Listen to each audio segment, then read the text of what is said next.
Inyo ang Panginoon. At sumaiyo rin. Ang mabuting balita ng Panginoon ayon kay San Mateo. Papuri sa iyo, Panginoon. Noong panahong iyon, isinama ni Jesus si Pedro at ang magkapatid na Santiago at Juan at sila'y umakyat sa isang mataas na bundok. Samantalang sila'y naroon, nakita nilang nagbagong anyo si Jesus. Nagliwanag na parang araw ang kanyang mukha at pumuting parang busilak ang kanyang damit. Nakita na lamang at sukat ang tatlong alagad, sina Moises at Elias, na nakikipag-usap kay Jesus. Kaya sinabi ni Pedro kay Jesus, Panginoon, mabuti pa'y dumito na tayo. Kung ibig ninyo, gagawa ako ng tatlong kubol. Isa sa inyo, isa kay Moises, at isa kay Elias. Nagsasalita pa siya nang liliman sila ng isang maningning na ulap, at mula rito'y may tinig na nagsabi, Ito ang minamahal kong anak na lubos kong kinalulugdan. Pakinggan niyo siya. Ang mga alagad ay natakot ng gayon na lamang nang marinig nila ang tinig. Ngunit nilapitan sila ni Jesus at hinipo, Tumindig kayo. Sabi niya, huwag kayong matakot. At nang tumingin sila, ay wala silang nakita kundi si Jesus. At habang bumababa sila ng bundok, iniutos ni Jesus sa kanila, Huwag ninyong sasabihin kanino man ang pangitain, hanggat hindi muling nabubuhay ang anak ng tao. Mga kapatid, ang mabuting balita ng Panginoon. Pinupuri ka namin, Panginoong Heso Kristo. Welcome sa Our Lady of La Salle at Quasay Parish, kung saan ayos lang pong umiyak at samahan tayo ng mahal na ina sa pag-iyak at sa pagdarasal upang maging maayos ang lahat. Salamat po sa mga OFW. Salamat sa sakripisyo ninyo. Ang pulang laso na ito ay lagi naming pagpupugay sa inyo. Gayon din sa mga nagpapakabuting alagad ng batas, sundalo, police, navy. Salamat po sa inyo. Mga kapatid, siguro naman po lahat tayo ay may kanyang-kanyang tinatawag na comfort zone. Pag sinabi pong comfort zone, ito yung mga tao sa buhay natin, mga ugali natin, bagay, pangyayari, sitwasyon sa buhay natin na naging komportable na tayo. Kasi matagal na nating kasama. Kasi matagal na nating ginagawa. Kasi matagal na nating ginagamit. Matagal na nating nararanasan. So naging at home na tayo sa mga yan.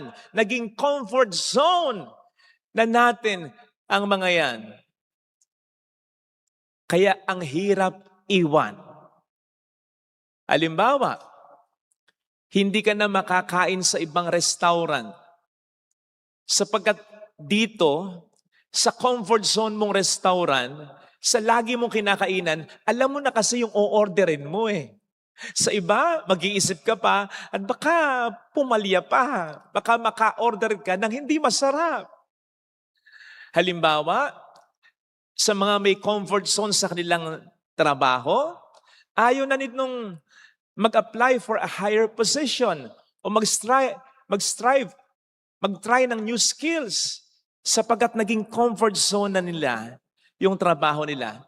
Yung iba, ayaw nang makipagkaibigan sa iba sapagkat ang naging comfort zone na nila ay ang isa o dalawang kaibigan nila. Still, may iba sa atin na nangangatwiran ng, ganito na ako eh. Ito na ako. Hindi na ako makapagbabago. Ibig sabihin, naging comfort zone na nila yung ugali nila. Sinasabi po natin ito mga kapatid sapagkat isa ito sa mga pinalulutang ng ating mga pagbasang napakinggan. Yung pagpapaalis sa atin ng Diyos mula sa ating mga comfort zone. Lalong-lalo na kung mga ito ay hindi na sa atin nakatutulong. Sa ating unang pagbasa ay narinig po natin ang pag-utos ng Diyos kay Abram na lisanin ang comfort zone niya. Ito yung lupain na kanyang ilakhan. Nandito ang kanyang pamilya. Nandito ang kanyang kabuhayan. Pinaiiwan ng Diyos sa kanya yan para pumunta sa isang lugar na hindi niya alam. Walang mapa. Walang timeline. Wala kang mapagtatanungan. Wala kang libro na po pwedeng maging reference man lang. O hindi ba? Napakahirap niyan. Napakahirap iwanan ang mga comfort zones para kay Abraham. Sa ating ebanghelyo, ganun din naman. Bago ang tagpo sa ebanghelyo na narinig ninyo, sinasabi na ni Kristo sa kanyang mga disipulo ang kanyang napipintong kamatayan. Siguradong ito'y nagbigay ng discomfort sa kanyang mga alagad. Now, eto na. Nagbagong anyo ang Panginoon. Naging puting-puti ang kanyang mukha, pati na ang kanyang damit. So much so na sinasabi na ito ay foretaste ng langit. Surely, ito yung nagbigay ng comfort sa kanila. Surely, ito yung nagbigay ng comfort zone sa kanila. Kaya nga, si Pedro ayaw nang umalis eh. Ang sabi ni Pedro kay Kristo, Panginoon, dito na lang tayo. Mahirap nga namang iwanan ang mga comfort zones natin. Alam po ninyo, hindi masama ang maging kontento. Pero nagiging masama ang maging kontento kung may improve pa tayo. Halimbawa, yung mga nagsasabi sa atin na, ganito na ako eh.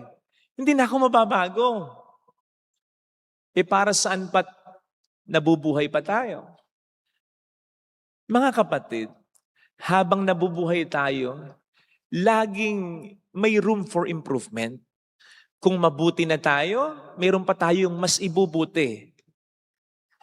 Lalong-lalo na kung may mga palso sa pag-uugali natin. Kailangan may mabago. Hindi masama ang mga comfort zones. Pero nagiging masama ito kapag ito'y nagiging hadlang na para hindi natin gawin ang mga gustong ipagawa ng Diyos sa atin. At upang hindi natin maranasan ang mga gustong iparanas ng Diyos sa atin.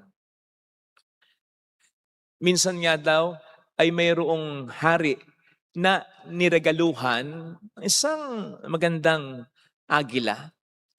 Ang problema, yung agila hindi marunong lumipad kasi pinalaki lang na nakatali sa sanga, pinapakain lang, hinihimas lang, pinapaliguan, gandun lang. Hindi tinuruang lumipad. Kaya ito na-receive ng hari. Iniutos niya na turuan itong lumipad. Pinaputol niya yung tali sa paa nito, pero hindi pa rin lumipad yung agila. Nagpatawag siya ng pinakamagaling na trainer ng mga ibon sa kanyang kaharian. Inutusan niya, paliparin mo yan. After few months, hindi pa rin lumipad. Ang sabi ng trainer, wala po talaga. Kahit anong gawin kong train sa kanya, pirmis lang siyang nakadapo sa sanga.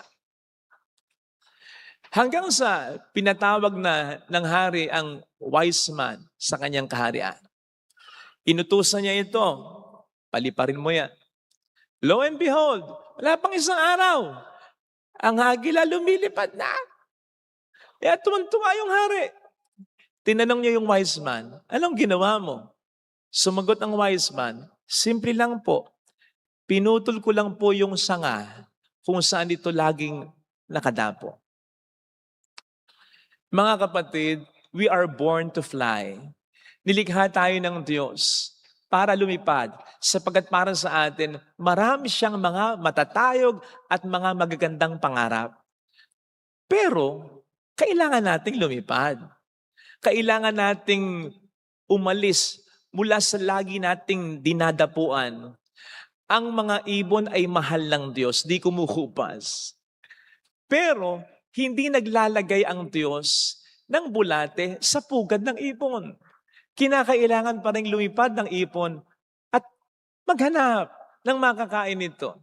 In fact, may mga studies na yung mga inahing ibon, tamang ninonorish nila yung mga inakay nila. Pero at one point, yung mga nanay na ibon, bibigyan ng discomfort yung kanyang mga anak kapag pwede nang lumipad. May nagsasabi pa nga na tinutulak ng inahing ibon ang kanyang anak kapag pwede nang lumipad pero ayaw pa rin lumipad eh. Kasi kinakailangan nilang tumayo sa kanilang sariling mga paa. Kinakailangan nilang umalis sa kanilang pugad upang sila ay makalipad. Kasi unlimited ang possibilities kapag sila'y nakakalipad. Ganon din dapat tayo.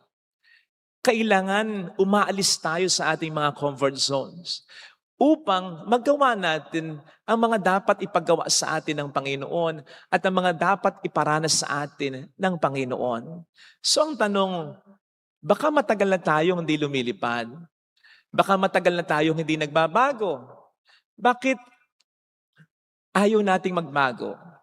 Bakit ayaw mong mag-aral? Sa mga nag-aaral, bakit ayaw mong mag-aral ng mabuti?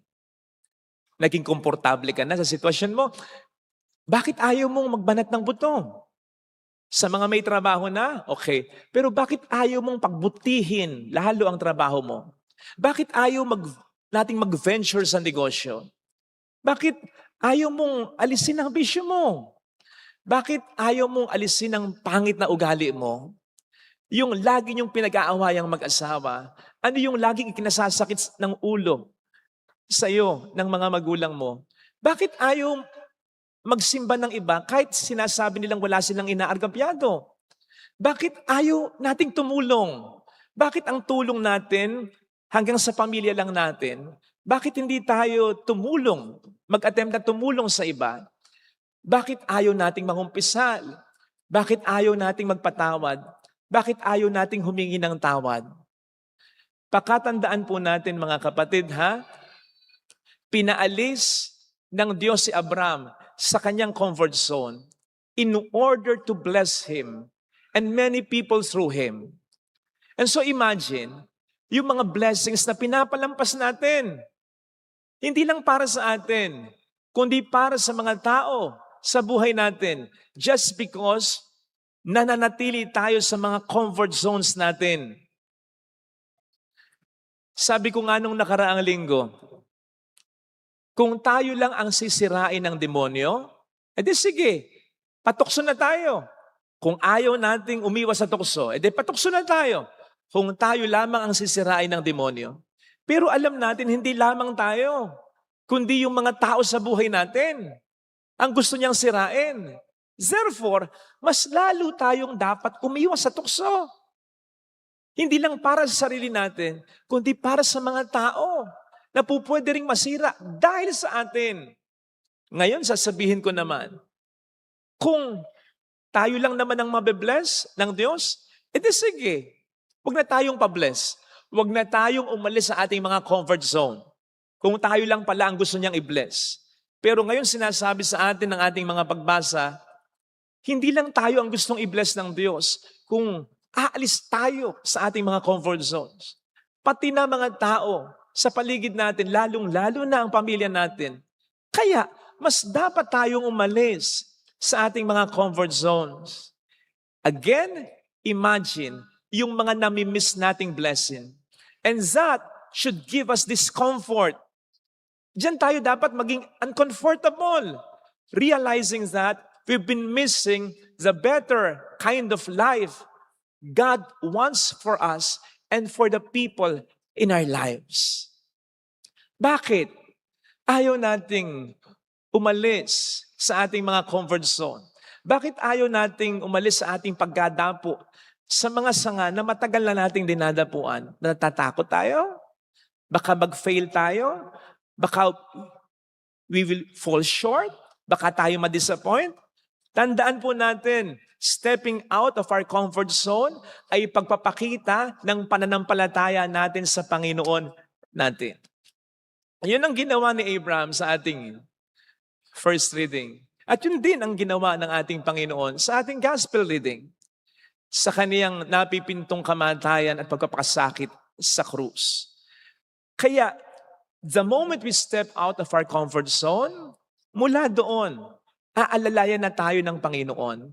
Hindi na niya tayo bibitawan sapagkat ang pag-alis natin sa ating mga comfort zone ay pagpapakita ng ating pananampalataya sa Kanya. At kapag ang Diyos ay ating kasama, sigurado may mangyayaring maganda. Hindi nagsisi si Abraham sa pag-alis niya sa kanyang comfort zone. Hindi nagsisi si Moises nang tawagin siya ng Diyos, bagamat 40 years na siyang may sariling buhay na siya, nakapag-asawa na siya, may anak na siya. Pero binunot siya ng Diyos mula sa kanyang comfort zone para palayain ang mga Israelita. Hindi nagsisi si Esther para iligtas niya ang mga kapwa Hudyo niya. Hindi nagsisi ang mga alagad nang iwanan nila ang kanilang comfort zone at sumunod kay Kristo. Isa lang naman ang nagsisi, pero ibang klaseng pagsisisi. Si Judas, bakit? Hindi siya nakapaghintay. Hindi siya nakapaghintay ng mangyayaring maganda, dulot ng pag-alis nila sa comfort zone nila at pagsunod kay Kristo. Pero yung mga alagad na nakapaghintay, nakita nila ang magandang bunga ng pag-alis nila sa comfort zone nila. Hindi sila nagsising talaga. Hindi naman siguro nakalipad agad yung agila. Kahit na isang araw lang nakalipad ito, sigurado ko bumagsak pa rin ito sa mga unang try na paglipad. Pero ang punto, nakalipad. Sapagkat mula sa pagkakadapo sa sanga, mas naging malaya siya. Ganon din ang mangyayari sa atin. Maaaring sa mga unang bahagi, ma-disappoint tayo, ma-frustrate tayo, pero sa huli, siguradong hindi tayo magsisisi. Sapagkat ang Diyos ang siyang nakakakita ng ating pananampalataya. Ang sabi ko nga po sa isang OFW na nag-confide sa akin ng ganito, ang concern niya kasi, hindi naintindihan ng kanyang anak yung mga pagkakataon na wala siya sa kanilang pamilya. Kasi nga, kinakailangan niya magtrabaho sa abroad. Sabi ko nga sa kanya, ano kaya kung wag ka nang pumunta ng abroad? Para maramdaman ng anak mo na kaya siya nakapag-aaral dahil sa pag-abroad mo. Na kaya siya nakakakain ng masarap dahil sa pag-abroad mo. Na kaya siya may magandang cellphone dahil sa pag-abroad mo. Sa inis ko nga, nasabi ko na sa kanya yun. Pero sabi ko, tuloy mo lang.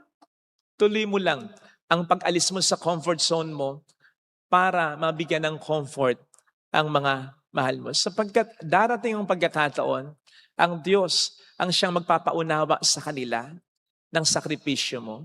Ang basa ko nga po dito sa ating gospel reading, sa pagbabagong anyo ng Panginoon na ipinakita ng Panginoon ang kanyang napipintong kaluwalhatian pagkatapos ng kanyang kamatayan, para bang pinapakita ng Diyos dito sa mga alagad ni Jesus.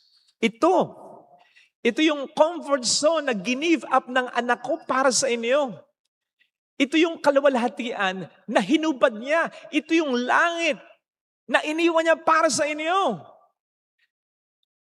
Dapat mag-sink in yun sa inyo. At yun ay maaalala ng mga alagad. Maaalala ni Pedro lalong-lalo na. Pagkatapos niyan siyang mag-deny kay Kristo nang hindi lang isang beses kundi makatatlo. Ang Diyos ang siyang magpapakita sa mga tao na dahilan ng ating sakripisyo kung papaano natin iniwan ang ating mga comfort zone para sa mga taong ito. Ito sana ang hilingin nating biyaya sa banal na pagdiriwang na ito upang hindi tayo matakot lisanin ang mga comfort zones natin. Nang sa gayon, magawa natin ang mga gustong ipagawa ng Diyos sa atin at maranasan natin at ng mga tao sa buhay natin ang mga mas magaganda niyang plano para sa atin. Amen. Ilagay natin ang ating kanang kamay sa tapat ng ating puso.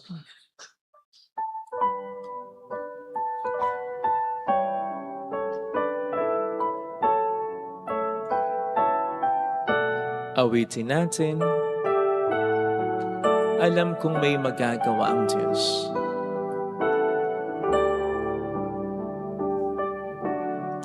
Alam kong may makapangyarihan siya na nagiging dahilan para hindi ko magawa ang gusto mong ipagawa sa akin.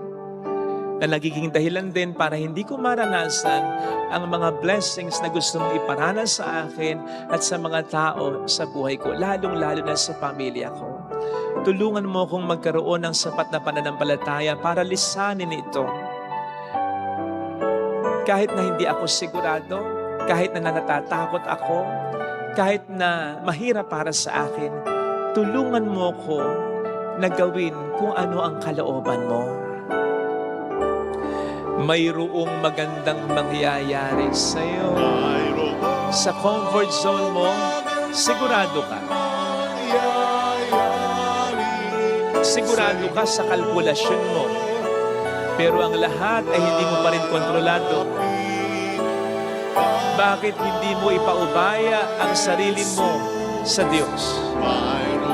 Hindi ka sigurado.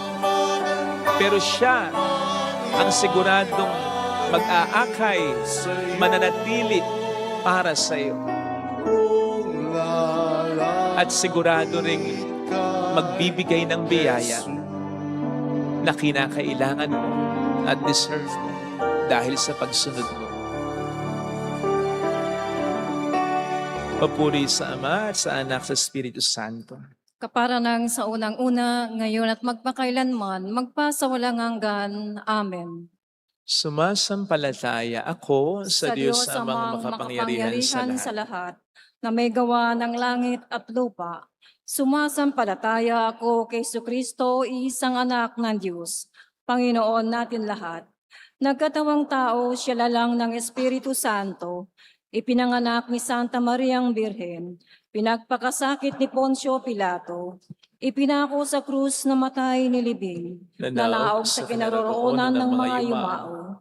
Nang may 3 araw na buhay na magmuli, umakyat sa langit, nalululpok sa kanan ng Diyos amang makapangyarihan sa lahat. Doon nagmumulang paririto at hukom sa nangabubuhay at nangamatay na tao. Sumasampalataya naman ako sa Diyos Espiritu Santo, sa banal na simbahang Katolika, sa kasamahan ng mga banal, sa kapatawaran ng mga kasalanan, sa pagkabuhay na magmuli na nangamatay na tao, at sa buhay na walang hanggan. Amen. Sa bawat panalangin po ang ating itutugon, Panginoon, kami iyong baguhin. Panginoon, kami iyong baguhin. Para sa simbahang inuusig at nagdurusa dahil sa paghahayag ng mabuting balita upang ang pagbabagong anyo ni Jesus ay maging bukal ng pag-asa at lakas ng loob. Manalangin tayo sa Panginoon. Panginoon, kami iyong baguhin. Para sa mga nasa pamahalaan upang tulad ng Panginoong Jesus, magsikap silang mabago ang baluktot na sistema ng politika at gawaing pangpubliko. Manalangin tayo sa Panginoon. Panginoon, kami iyong baguhin. Para sa mga may sakit at karamdamang sa ating pamayanan, upang sa kabila ng mga hirap ng nararanasan, ay manalig sila na sa takdang panahon. Ang lahat ng ito ay paninibaguhin ng kariktan ng Panginoon. Manalangin tayo sa Panginoon. Panginoon, kami iyong baguhin. Para sa ating lahat na nasa piging ng pagbabagong anyo, upang magsikap tayong maitatag ang lipunang matapat at marangal, manalangin tayo sa Panginoon. Panginoon, kami iyong baguhin. Para sa mga yumao, upang makamit nila ang kaningningang walang hanggan, manalangin tayo sa Panginoon. Panginoon, kami iyong baguhin. Iyuko natin ang ating ulo, ibulong sa Panginoon ang ating intensyon. Muli po, magmakaawa tayo sa Panginoon para sa kapayapaan sa buong mundo.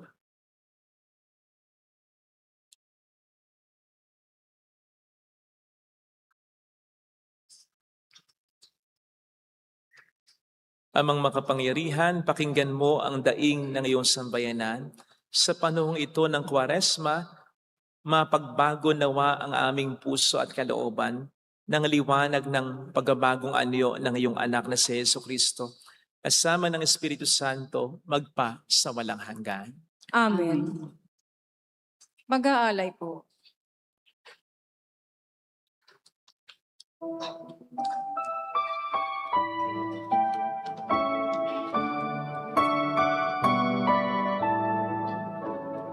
O Diyos, narito ang tanging alay ko at sa kamay mo inihandog ko alak at tinapay aming pinagpaguran maging aming buhay tanging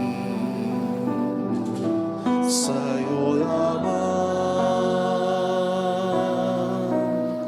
tanging sa'yo lamang ang tinapay na ito sana'y basbasan mo upang ang buhay na ganap ay kamtin ko. O Diyos, narito ang tanging alay ko at sa kamay mo inihandog ko alak at tinapay aming pinagpaguran maging aming buhay tanging sa'yo lamang tanging sa'yo lamang ang alak na ito sana'y pagpalain mo ng kaligtasan mo'y makamtan ko. O Diyos, narito ang tanging alay ko at sa kamay mo inihandog ko alak at tinapay aming pinagpaguran maging aming buhay tanging sa'yo lamang tanging sa'yo lamang ang tinapay na ito sana'y basbasan mo upang ang buhay na ganap ay kamtin ko. O Diyos, narito ang tanging alay ko at sa kamay mo inihandog ko alak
pagmamahal ng Ama.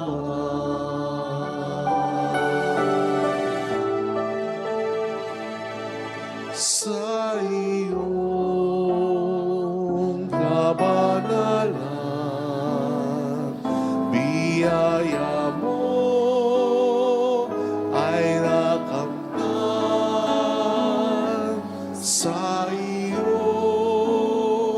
ay may kagalakan at buhay na walang hanggan.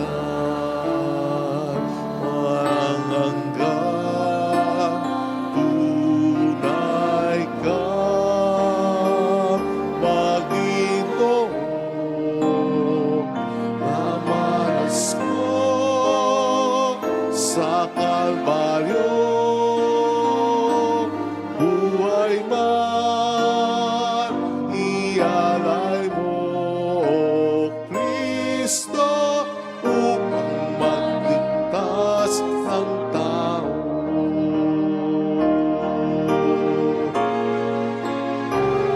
Sumasamba, sumasamo, maghahandog sa ngalan mo, pagkat sa'yo ay nadama ang pagmamahal ng Ama. Sumasamba, sumasamo, naghahandog sa ngalan mo, pagkat sa'yo ay nadama ang pagmamahal ng Ama. Pagkat sa'yo ay nadama ang pagmamahal ng Ama.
buhay pagmamahal,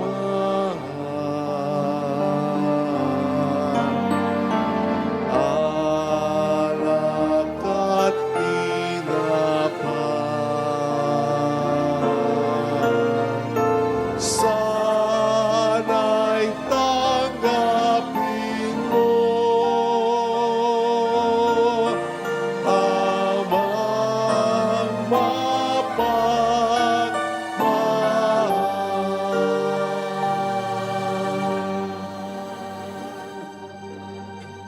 Manalangin tayo upang ating handog ay maging kalugod-lugod sa Diyos amang makapangyarihan.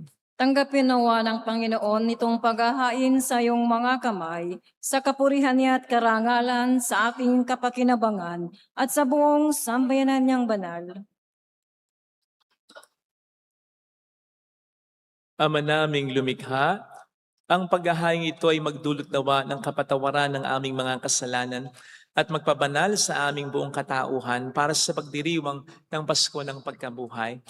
Sa pamamagitan ni Jesucristo kasama ng Espiritu Santo magpasa walang hanggan. Amen. Sumainyo ang Panginoon. At sumaiyo Itaas sa rin. Diyos ang inyong puso at diwa. Itinaas na namin sa Panginoon. Pasalamatan ng Panginoong ating Diyos. Marapat na siya ay pasalamat. Ama naming makapangyarihan, tunay nga pong marapat na ikaw ay aming pasalamatan sa pamamagitan ni Jesucristo na aming Panginoon, nang may pagtapat niya sa mga alagad na siya'y laang mamatay para sa lahat, sa kanilang kanyang ipinamalas ang kanyang sariling puspos ng liwanag.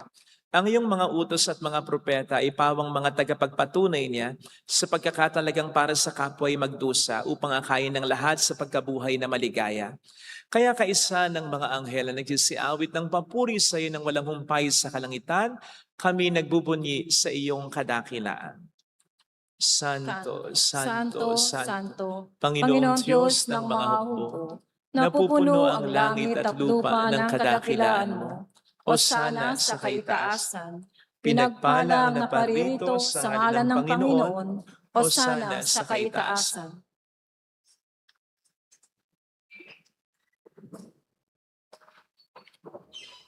Ama naming banal, ikaw ang bukhal ng tanang kabanalan.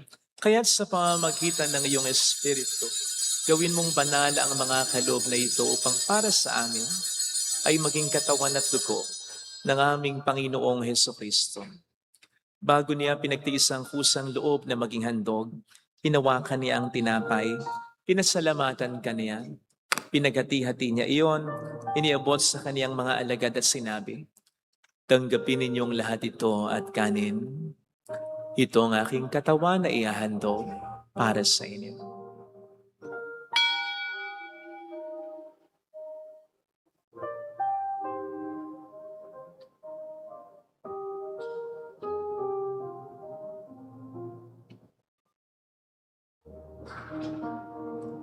Gayun din naman ang matapos ng hapunan, hinawakan niya ang kalis, muli kaniyang pinasalamatan.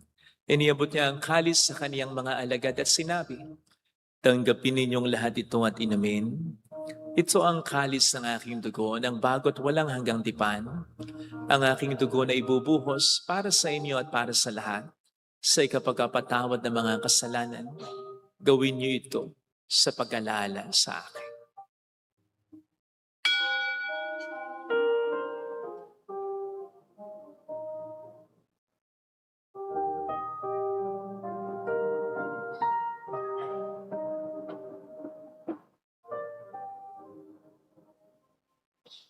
Ang misteryo ng ating pananampalataya. Si Kristo'y namatay, si Kristo'y nabuhay, si Kristo'y babalik sa wakas ng panahon. Ama, ginagawa namin ngayon ang pag-alaala sa pagkamatay at muling pagkabuhay ng iyong anak. Kaya inialay namin sa iyong tinapay ng buhay at ang kalis ng kaligtasan. Kami nagpapasalamat dahil kami iyong minarapat at tumayo sa harap mo para maglingkod sa iyo. Sinasamo namin kami na magsasalo sa katawan at dugo ni Kristo ay mabuklod sa pagkakaisa sa pamamagitan ng Espiritu Santo. Ama, lingapin mo ang iyong simbahang laganap sa buong daigdig. Puspusin mo kami sa pag-ibig. Kaysa ni Leon na aming Papa, ni Dennis na aming Obispo at ang Tanang Kaparian. Alalahanin mo mga kapatid naming nahimlay nang may pag-asang sila'y muling mabubuhay, lalo na po sana ang aming mga ipagdarasal. Pagdasal natin ang ating mga kakilalang yumao. Kaawaan mo sila at patuloyin sa iyong kaliwanagan. Kaawaan mo at paging tapatin kaming lahat na makasalo sa iyong buhay na walang wakas. Kaysa ang mahal na Birhen ng Lazaret, ang ina ng Diyos, isanuse ang kabiyak ng kanyang puso lahat ng mga banal na namuhay dito sa daigdig ng kalugod-lugod sa iyo. May pagdiwang naman namin ang pagpupuri sa ikararangal mo sa pamamagitan ng iyong anak na aming Panginoong Jesucristo. Sa pamamagitan ni Kristo, kasama niya at sa Kanya, ang lahat ng parangal at papuri ay sa iyo, Diyos Ama, makapangyarihan, kasama ng Espiritu Santo, magpasa walang hanggan.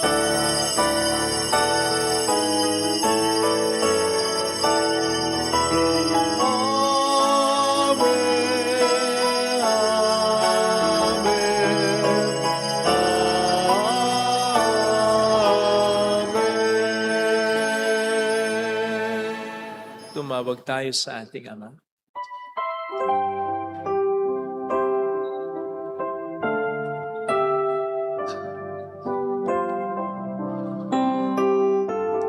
Ama namin, sumasalangit ka, sambahin ang ngalan mo,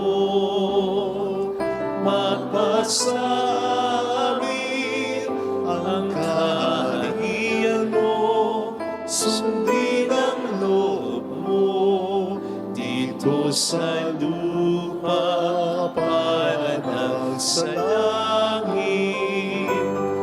Bigyan mo kami ngayon ng aming kakanin sa araw-araw, at patawarin mo kami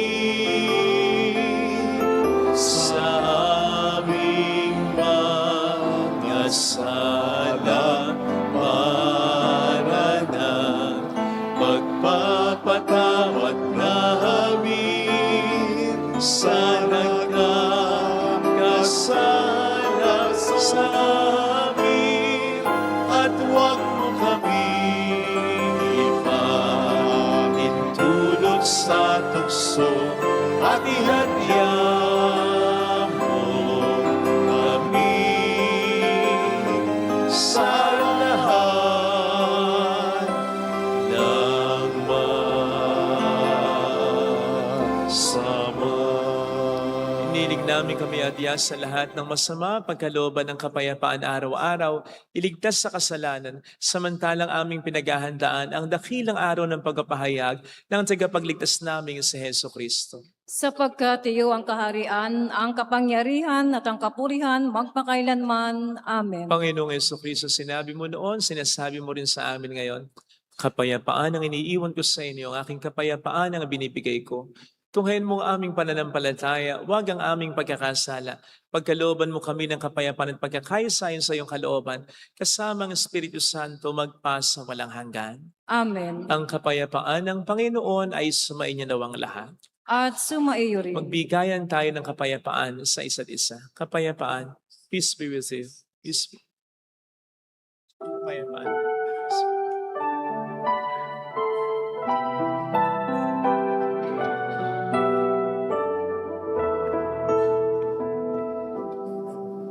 Cordero ng Diyos na nagaling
Narito sa harap natin ng Panginoon ng ating buhay at kaligtasan. Mapapalad tayong inaanyayahan. Panginoon, hindi ako karapat-dapat na magpatuloy sa iyo, ngunit sa isang salita mo lamang ay gagaling na ako.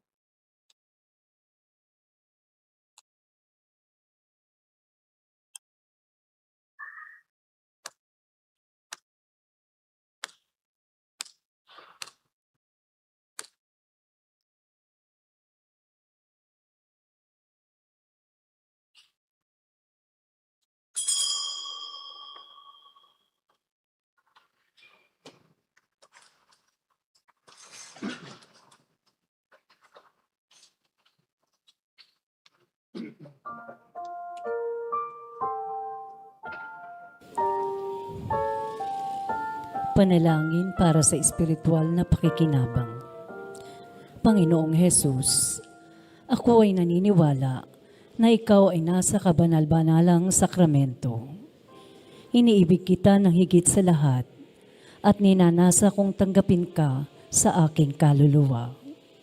Sapagkat sa mga sandaling ito, hindi kita matatanggap sa sakramento. Tumuloy ka sa espiritu sa aking puso. Niyayakap kita na parabang naririto ka na. Inaalay ko ng buong buo ang aking sarili sa iyo.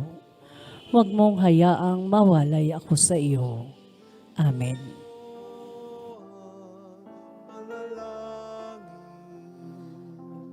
Ang bayan mong dumarating, kami ngayon ay tunghayang ng hina't sugatan, nagkukulang sa pag-ibig at biyayang minamahal. Halina, aming Ama, isugo mo ang Espiritu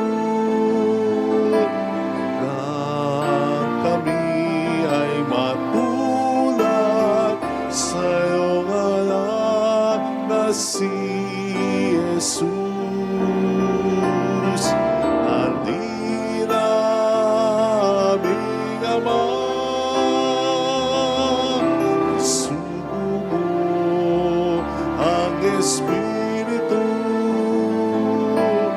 nang kami ay matulad sa iyong anak na si Jesus.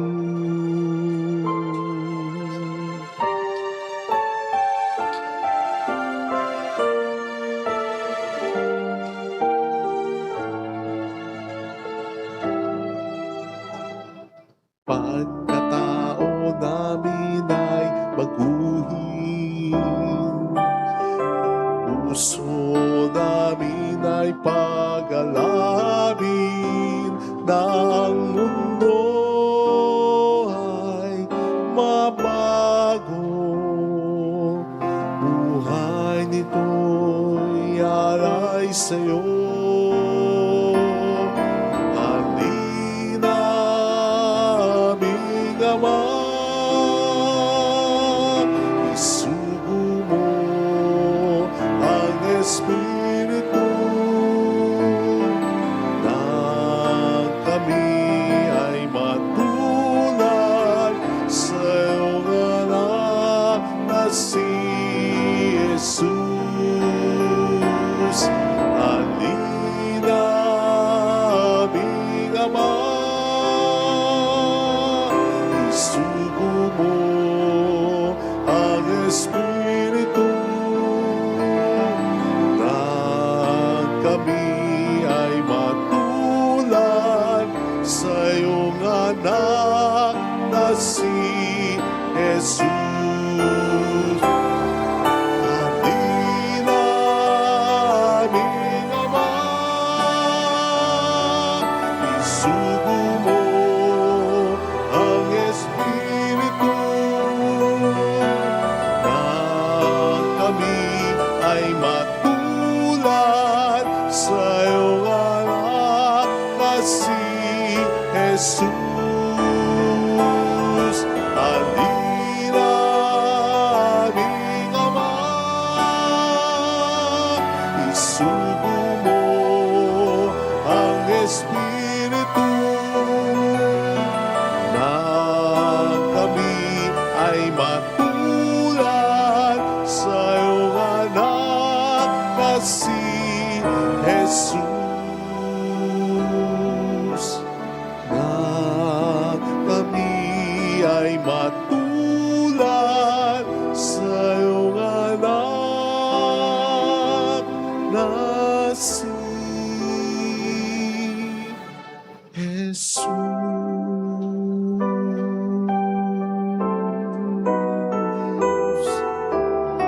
sa'yo aking Ama. Salamat sa iyong mga likha. Salamat sa liwanag ng araw at buwan. Salamat sa iyo, Diyos. Salamat sa bugtong mong anak. Salamat sa iyong pagliligtas. Salamat sa buhay na walang hanggan.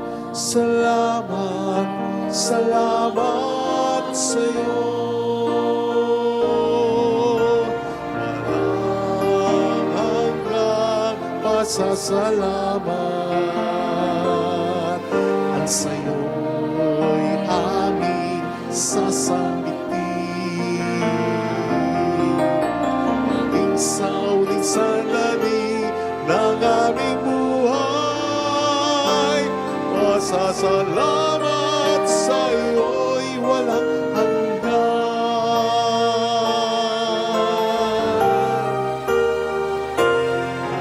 Salamat sa buhay kong ito. Salamat at ako'y ang binago. Salamat sa walang hanggang pag-ibig mo. Salamat, salamat sa'yo. Walang hanggang pasasalamat. Ang sa'yo'y aming sasambitin. Maging sa uling sandali ng aming buhay, pasasalamat sa iyo'y walang hanggan. Walang hanggang pasasalamat. At sa'yo'y aming sasambitin. Maging sa uling sandali ng aming buhay, pasasalamat sa iyo'y, pasasalamat sa iyo'y, pasasalamat sa iyo'y walang hanggan.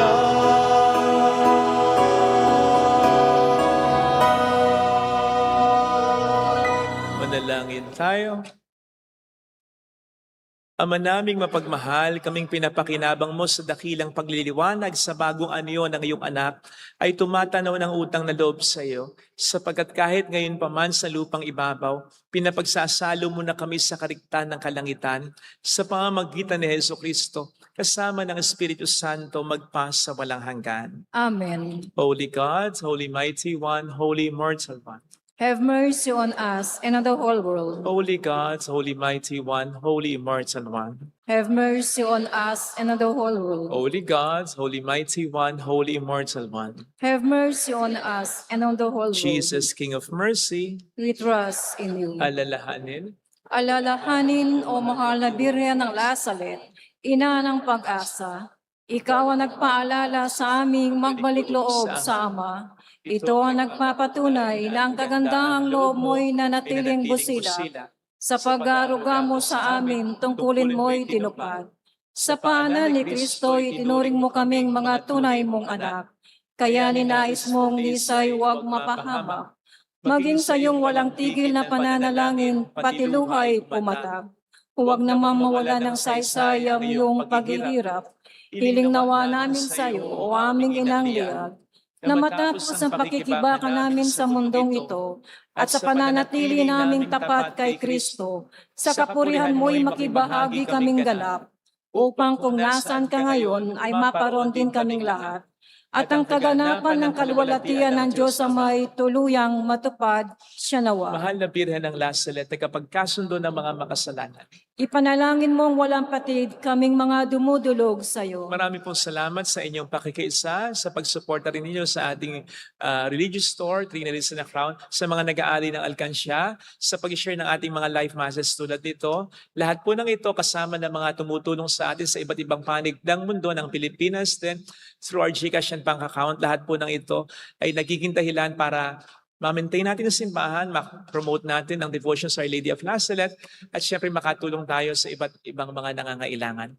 Kaya maraming salamat po sa inyong walang sawang pagtulong at pagtitiwala. Salamat po.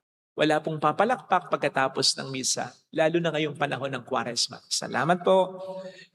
Muli po, patuloy nating ipagdasal ang kapayapaan sa buong mundo. Okay? So, seryoso po itong nangyayari ngayon. Seryoso po ito. Maaring hindi natin ramdam, pero hintayin pa ba nating maramdaman natin? Napakaseryoso po nito. Kaya sana pagsama-samahin natin, magkaisa tayo sa pananalangin. Napakadelikado po nung nangyayari ngayon. Yan. Siyempre, nandun yung pagtitiwala sa Panginoon, pero ipagdasal natin lagi. Huwag natin kakalimutan mula ngayon. Pagdasal natin hanggang sa humupa na sana ang nangyayari ngayon. Salamat po. Sumainyo ang Panginoon. At sumaiyo rin. Pagpalain kayo kasama ang ating pamilya ng mapagmahal na Diyos, ng Ama at ng Anak, ng Espiritu Santo. Amen. Umayo tayo sa kapayapaan ni Kristo. Salamat sa Diyos. Salamat din po.